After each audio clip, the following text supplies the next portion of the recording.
Pardon the interruption, but I'm Mike Wilbon. We were both off yesterday, Tony. Did you miss our viewers? I'm Tony Kornheiser. You do this for the viewers? Really? Come on. You don't do it for the viewers. You do not do it for the viewers. We do it for the kids. Maybe the viewers' kids. kids. Do we do it for the kids? Yeah. That's so great. It's so great to think we do it for the kids. Welcome to PTI, boys and girls. We are back, baby. In today's episode, Phil joins Tiger in missing the Masters. The women's Final Four is set to start in 90 minutes. And Jay Billis joins us for a breakdown of the men's semis. But we begin today with the Oklahoma City Thunder answering all questions about how much of a challenge the Lakers posed to them by beating the Lakers last night by 43 points, 139-96.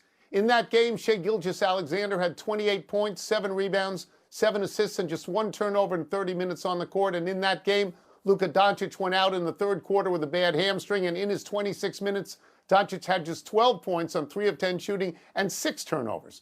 Wilbon, what does this game say about the Thunder, and where does it leave the Lakers? Well, it said about the Thunder exactly what we knew it would say. They're the champs, and they got tired of a little gnat buzzing around their heads, and that gnat happens to be sort of treated royally in most quarters, the Los Angeles Lakers, and deservedly so. And it says about the Lakers, Tony, is not the loss that's bad enough, and that would say something. But Luka pulling up lame on that hammy with a week to go in the regular season, so 2 weeks to go before the playoffs, that's bad. Even with, LeBron James in a role that he can expand or contract or do anything he can, and he does because he's LeBron James, it's still Luka, who's the player of the month of August, Luka, who's appearing on everybody or most people's top of the MVP list the last few weeks. No Luka, or Luka limping around the Lakers wouldn't struggle anyway against OKC, San Antonio, Denver, maybe even Houston and Minnesota. And now this, but about the champs, it said, we're tired of this. We'll guard whoever you put out there, however great they are, whatever they're called, whatever category. We got waves of them. Bring them on. Yeah, my inclination initially is to look at a game like this with a 43-point spread, just a beatdown, and say that where it leaves the Lakers is at the side of the road waiting for the AAA truck to show up. But, I mean, let me also add this, because I don't want to be too hasty here. The Lakers get to play Oklahoma City next Tuesday in Los Angeles. In if LA. they were to win that game, that negates a lot of these impressions. If they were to play very well and Luka was healthy and played very well, then every conversation is back on the table, including MVP. But it is also true that what happened last night was a big punch in the face for the Lakers and a standing 8. What it says about the Thunder is pretty much what you said. They're a really good team. They played really well, and they destroyed the credibility of the Lakers. But, and this is a very big but, it is not the Lakers who are the large object in their rearview mirror. No, it's not. That's right. It's the Spurs who are the large object in their rearview mirror. Yeah. And the Thunder's, I think, 14-1 or 15-1 since March 1st. But the Spurs are 28-2, something like that, since February 1st. And the Spurs have beaten them 4 out of 5. So this game, Mike, this game does not affect that at all. It does not. Tony, 2 good points you made. That one and the first one. These declarations have to be temporary. You and I have covered enough, like 100 total seasons of NBA between us, and we know what happens next week can reverse what happened this week. But that's on the Lakers. Right. That's now on the Lakers. It's your serve. What are you going to do? The Masters begins next week, and it will be without 2 of the golfers who have defined it and the sport for decades. 5-time winner Tiger Woods is seeking treatment following his arrest on suspicion of driving while under the influence, and 3-time champ Phil Mickelson withdrew yesterday, saying that he'll be away from the sport for an extended period to, quote, allow his family to navigate a personal health matter, close quote.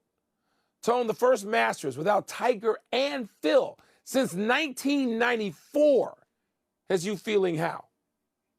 It has me feeling sad. Of course it has me feeling sad, because one of the players who's not going to compete in the Masters is apparently under the influence of a drug problem. And one of the players who's not going to play in the Masters is apparently under the influence of a family health matter. So these are not injuries. These have nothing to do with golf. That's what makes me sad here, the extent to which these people have to change their lives. It also feels sort of like the end of an era, but again, let me not be too hasty about that, because in 2019, when Tiger couldn't play and nobody had seen him, he came back and won the Masters in his 40s. And Phil Mickelson, a couple of years ago, when he was 52, finished second in the Masters. So I don't want to write him off. I don't want to write him off completely. I don't want to do that, though I don't know how competitive they'll be. But I do want to say this, okay?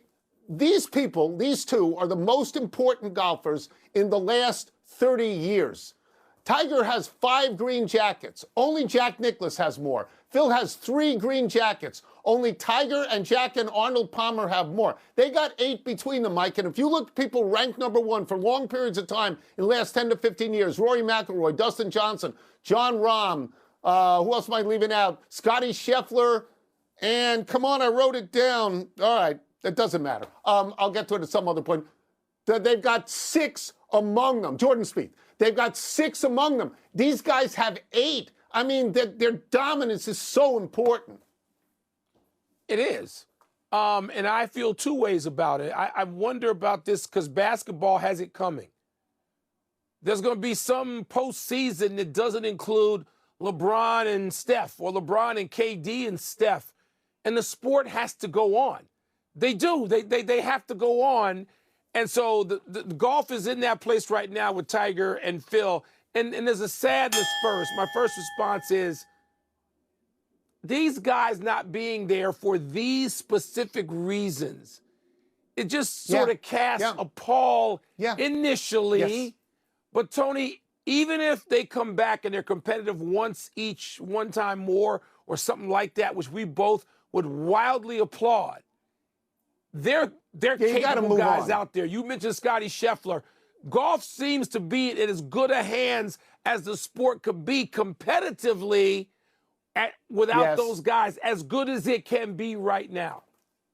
Yes and no, because they were also not only the greatest players, they were the most popular players. Everybody loved them. Scotty Scheffler is number 1. He is not beloved. Not like these guys. No. Maybe he will be in time. They got to work on it. Long way to go.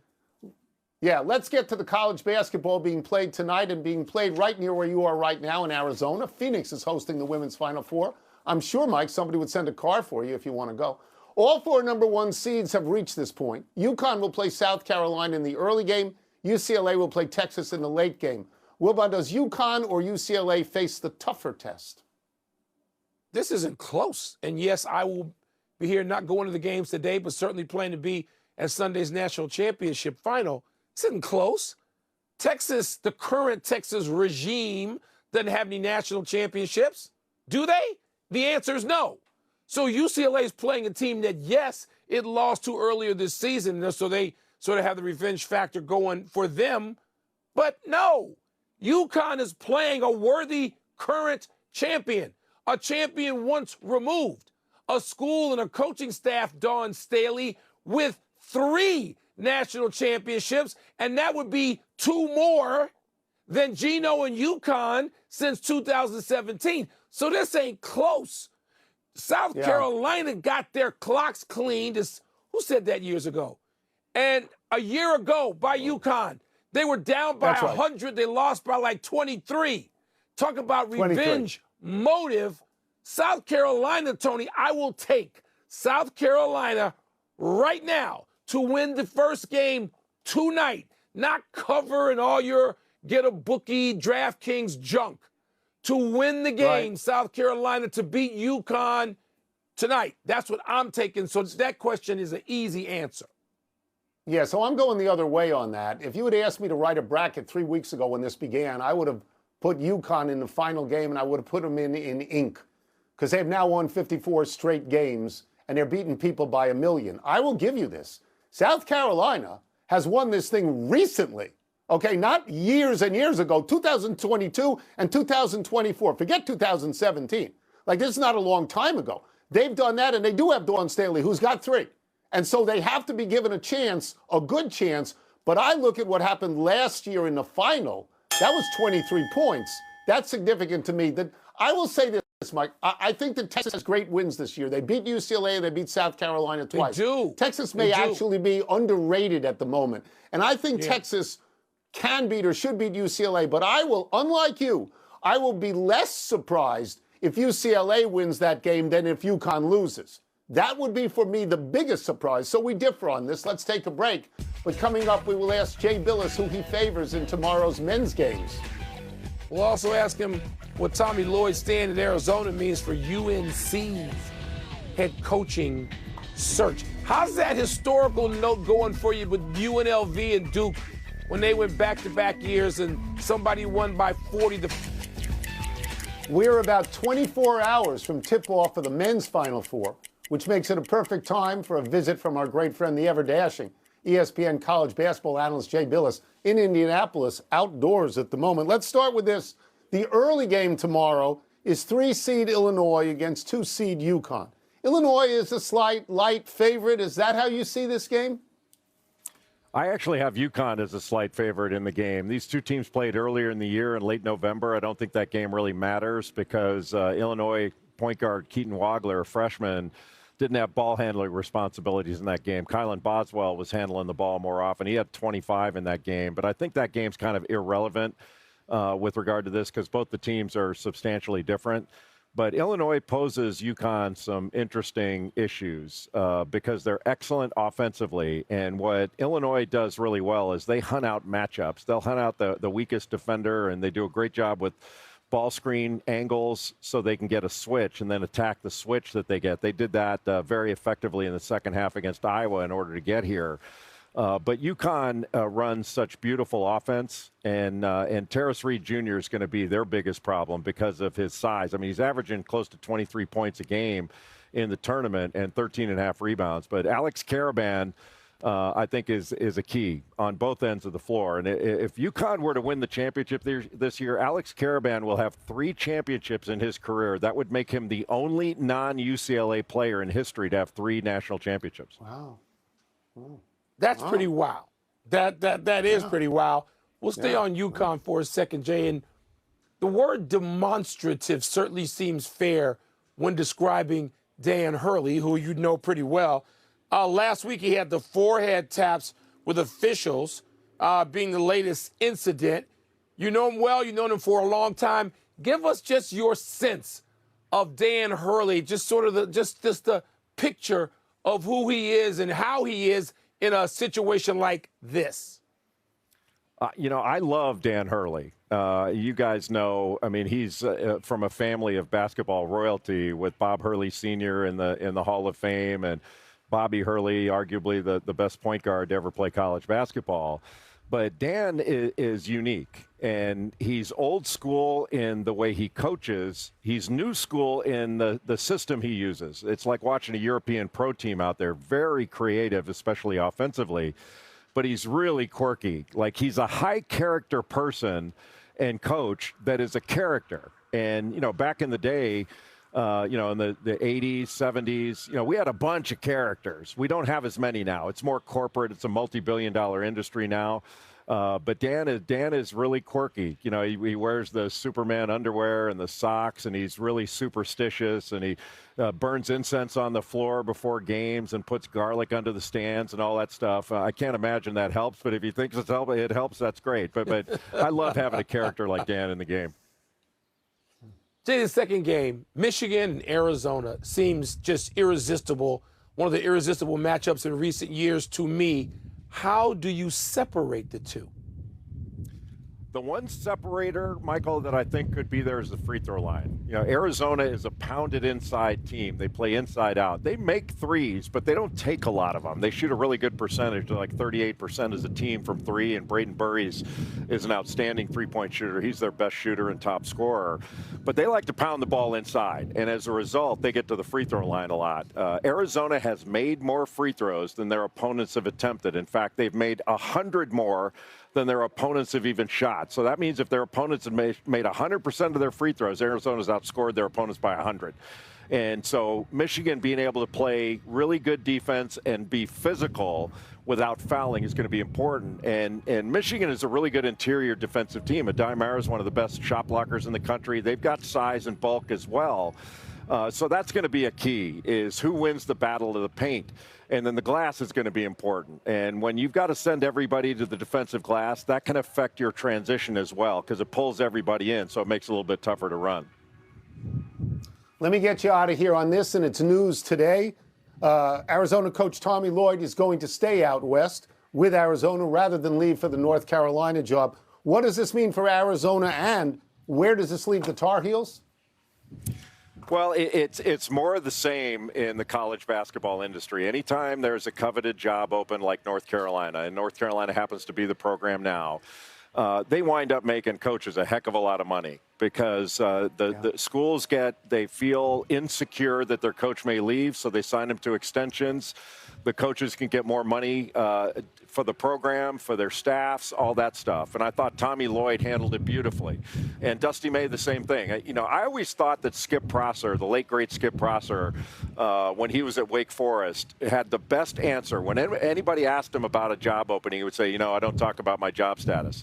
It ended all the discussion, but you could still make people feel a little insecure, because when coaches have leverage, they have to use it. When they're not winning, the school is the one that has leverage, and they're the ones that are insecure. When they have leverage, they have to use it, and I think Tommy Lloyd did a great job of using it. But North Carolina just pushes them a little further out, and they could wind up going to options that are further down the line. But they're having to wait now. They got to wait. Maybe if they're after Billy Donovan, they got to wait till the NBA season ends. If they're after Dusty May, they got to wait till this ends.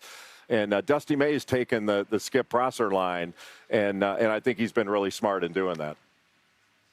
Thank you so much, Jay. Enjoy Jay. the Appreciate Final Four.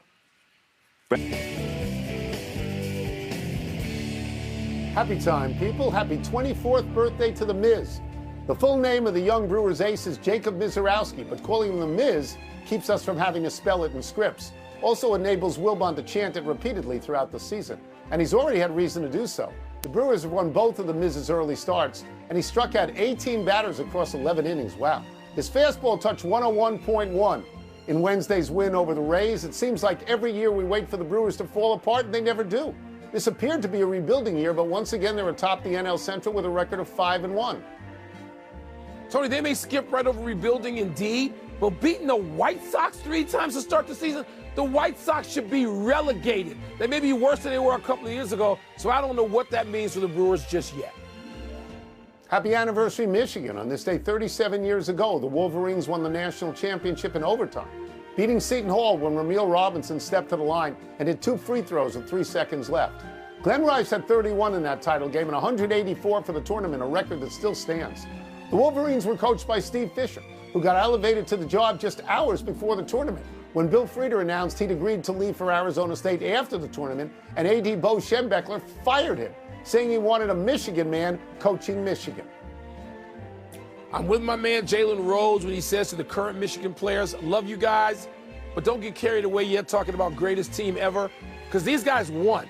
Not just Glenn Rice, Ramil Robinson, Terry Mills, Lloyd Vaught, and the next Michigan team, Jalen's own Fab Five. They got further. So, Michigan's got these Michigan kids. They're great. They got some work left. Happy trails to last night's start for Carter Jensen. The Royals removed their rookie catcher from the starting lineup before last night's game against the Twins because he overslept and showed up to the ballpark too late to adequately prepare. Salvador Perez, who'd been planning to DH, caught the game instead. Jensen did eventually enter the game in the 9th and told the Kansas City Star afterward, quote, I didn't wake up to my alarm, slept through it. Don't really have an excuse, nor should I. Sucks. It happens. I feel like I let teammates down, coaches down. Just know it won't happen again, unquote.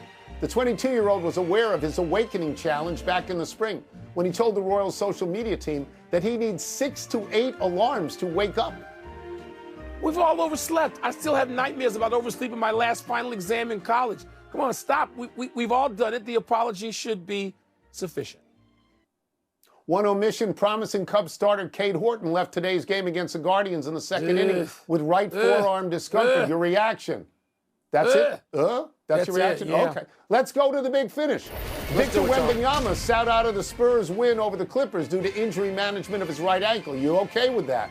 Yeah, I think he's getting ready for this run. He can't miss 3 more games and be eligible for the postseason stuff, but I think he'll be fine. Cam Boozer won the AP Player of the Year. Fred Hoiberg won Coach of the Year. Those make sense to you? Yeah, they're both worthy. They were fine. Nebraska was more than fine. LeBron told Bob Does Sports that the NBA should ditch Memphis for Nashville, adding that if the Grizzlies had drafted him, he might have pulled an Eli. Your thoughts? That seems particularly mean and beneath LeBron to go after Memphis like that. That just sounds out of character for him to me. A Virginia judge ruled against UVA quarterback Chandler Morris playing a 7th college season. 7th. Make sense? Good. I mean, how long are you supposed to stay in college? Come on. Come on. Last one, 19-year-old Pirates rookie Connor Griffin had an RBI double in his first major league at bat. Your reaction? My God, the Pirates and the Brewers in our division keep stockpiling talent. We can't lose Cade Horton, please. Hope this is temporary. We're out of time. We'll try and do better the next time. And I'm Tony Kornheiser. I'm Mike Wilbon. Have a great weekend, Knuckleheads. And now, coverage begins of tonight's Women's Final Four. You're going to the final game, right? You're going to the final game. Oh,